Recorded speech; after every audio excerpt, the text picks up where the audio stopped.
Hej, jeg hedder Lasse. Jeg er 11 år gammel og bor i en lille by nord for København sammen med min mor, min far og min lillebror.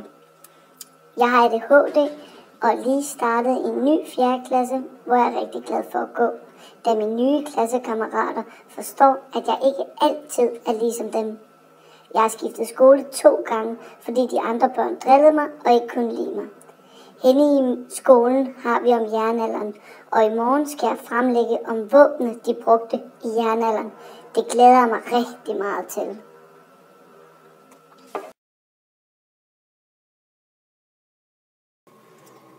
Hej, jeg hedder Gunnar Gårdvagt, og jeg holder øje med alle ungerne i frikvarteret.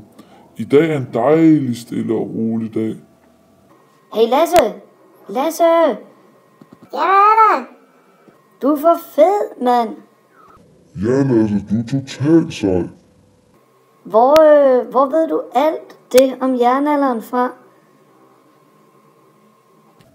Så, unger, nu skal I til at ind. Klokken har lige ringet. I skal ikke stå der og hygge hele dagen.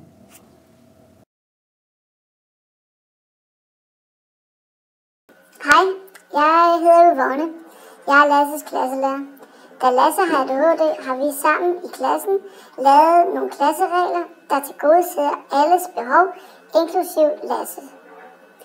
Disse regler går ud på, at Lasse selv må bestemme, hvor han sidder, og i visse tilfælde, når Lasse har brug for det, må han forlade klassen i kortere tid. De andre elever har stor forståelse for disse beslutninger.